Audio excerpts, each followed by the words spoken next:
হোলি বা আমাদের দোলযাত্রা এটা আমাদের সম্প্রীতির বার্তা দেয়। অনেক রং মিলিয়ে একটা রং, এটাই আমাদের দেশ, এটাই ভারতবর্ষ। রবীন্দ্রনাথ নিজেও দোলযাত্রায় অংশ নিতেন, দোল খেলতেন এবং সেখানেও তিনি বারবার করে সম্প্রীতির বার্তা দিতেন। বঙ্গভঙ্গের সময় সম্প্রীতির বার্তা দিয়ে রাস্তায় নেমেছিলেন, দোলের মধ্যে দিয়েও তার সম্প্রীতির বার্তা ছিল। তাই সম্প্রীতি ছাড়া বাংলা চলবে না।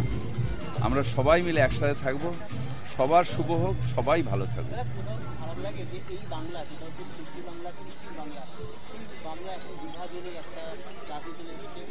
আমাদের বিভাজনের রাজনীতি আসবে না, কেউ কেউ ভাবেন, কিন্তু কোনোদিন বিভাজনের রাজনীতি বাংলায় আসবে না। কারণ শ্রী চৈতন্যের বাংলা প্রেমের বাংলা, আনন্দের বাংলা। মেরেছ কলসির খানা, তাই বলে কি প্রেম দেব না? সবাইকে ভালোবাসে।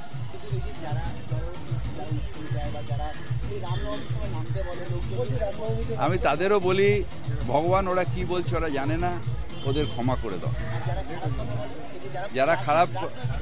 যারা রাজনৈতিক খারাপ কথা বলে তাদেরও বলবো, মানুষ হিসেবে থাকুন।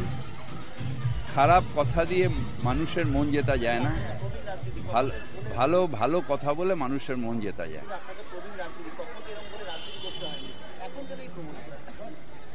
রাজনীতি হলো মানুষের সেবার ব্রত নিয়ে করতে হয়।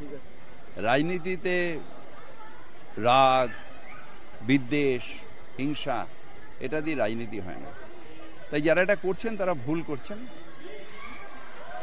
কৃপা ভগবানের হবে, তাদেরও মন পরিবর্তন হবে। রঙে রঙে ভরে গেছে, আর রং হারাবে না। কিছু মানুষকে দেখে আপনারা ভাবেন, কিন্তু বেশিরভাগই মানুষই ভালো। বাংলার সব মানুষই সাম্প্রদায়িক নয়, সম্প্রীতির বার্তা নিয়ে সারা বাংলার মানুষ আজ দোল খেলছে। থ্যাংক ইউ দাদা।